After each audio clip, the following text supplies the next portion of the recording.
In order to show the hinterlands that they were going to need a central banking system, the international bankers created a series of panics as a demonstration of their power, a warning of what would happen unless the rest of the bankers got into line.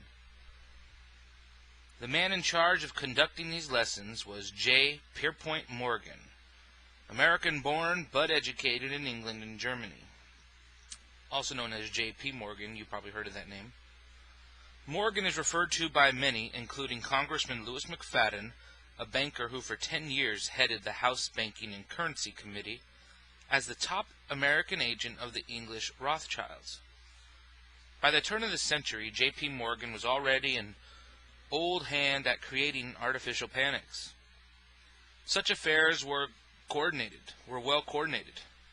Senator Robert Owen, a co-author of the Federal Reserve Act, who later deeply regretted his role, testified before a congressional committee that the bank he owned received from the National Bankers Association what came to be known as the Panic Circular of 1893. It stated, you will at once retire 1/3 of your circulation and call in 1/2 of your loans, end quote. Historian Frederick Lewis Allen tells in Life magazine of April 25, 1949, of Morgan's role in spreading rumors about the insolvency of the Knickerbocker Bank and the Trust Company of America, which rumors triggered the 1907 panic. In answer to the question, did Morgan precipitate the panic?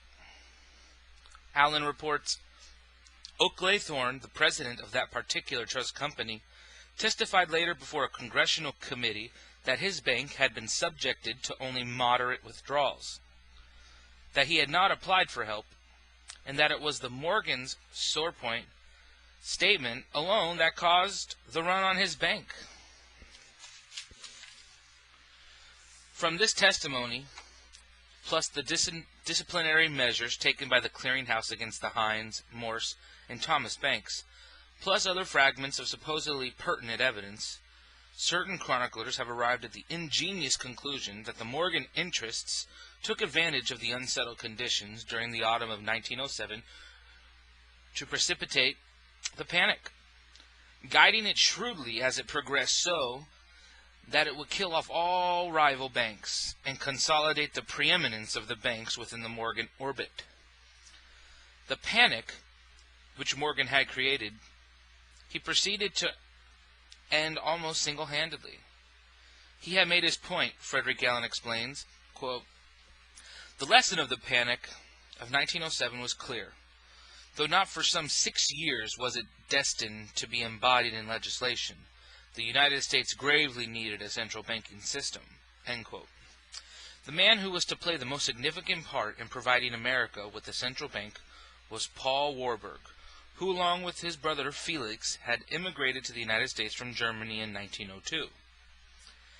They left brother Max, later a major financier of the Russian Revolution, at home in Frankfurt to run the family bank. Paul Warburg married Nina Loeb, the daughter of Salman Loeb of Kahn, Loeb and Company, America's most powerful international banking firm. Brother Felix married Frieda Schiff, daughter of Jacob Schiff, the ruling power behind Kahn and Loeb. Stephen Birmingham writes in his authoritative Our Crowd, in the 18th century, the Schiffs and Rothschilds shared a double house in Frankfurt. Schiff reportedly bought his partnership in Kahn Loeb with Rothschild money. Both Paul and Felix Warburg became partners in Kahn Loeb and Company. In 1907, the year of the Morgan precipitated panic, Paul Warburg began spending almost all of his time writing and lecturing on the need for bank reform. Kahn, Loeb and Company was sufficiently public-spirited about the matter to keep him on salary at $500,000 per year, while for the next 6 years he donated his time to the public good. Working with Warburg and promoting this banking reform was Nelson Aldrich, known as Morgan's floor broker in the Senate. Aldrich's daughter, Abby, married John D. Rockefeller, Jr. The current governor of New York is named for his maternal grandfather. And this was back then, though. After the Panic of 1907, Aldrich was appointed by the Senate to head the National Monetary Commission.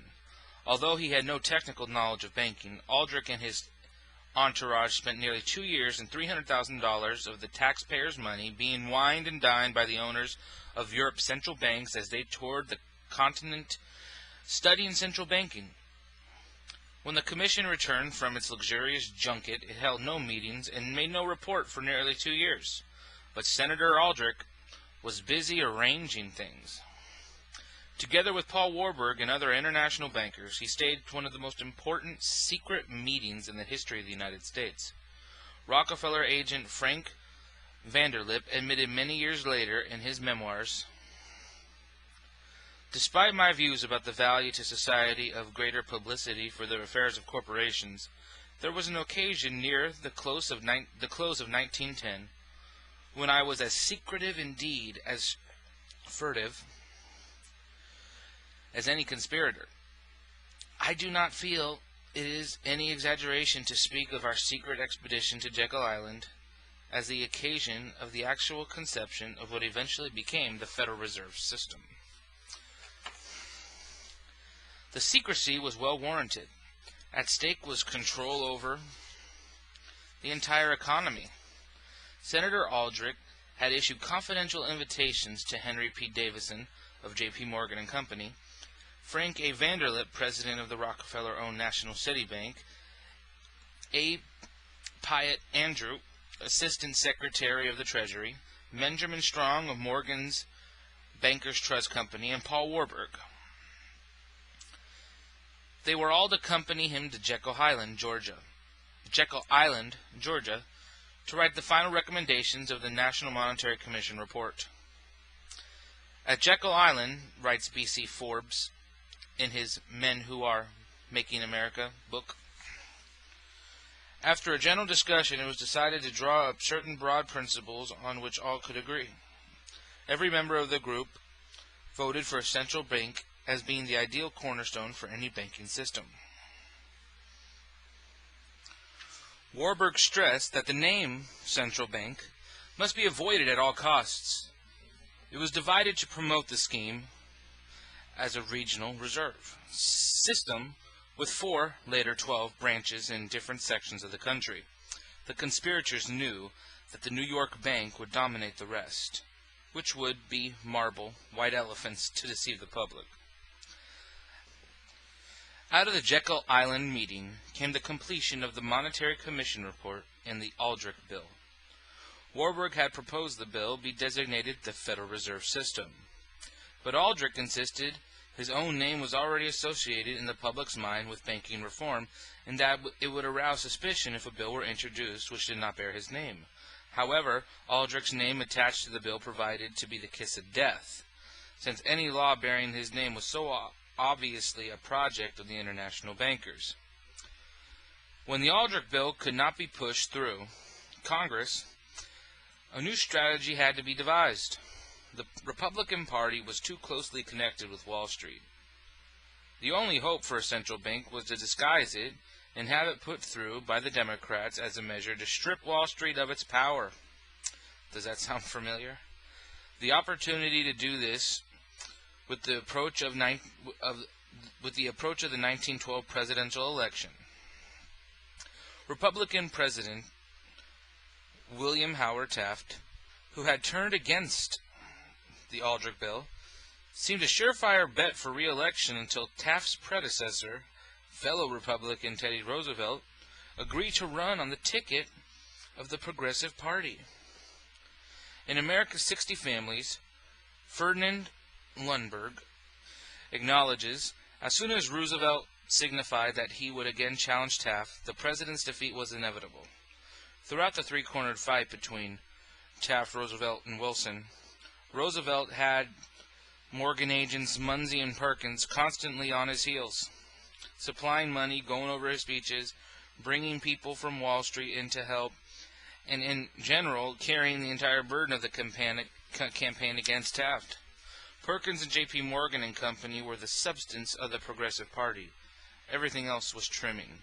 In short, most of Roosevelt's campaign fund was supplied by the two Morgan hatchet men who were seeking Taft's scalp.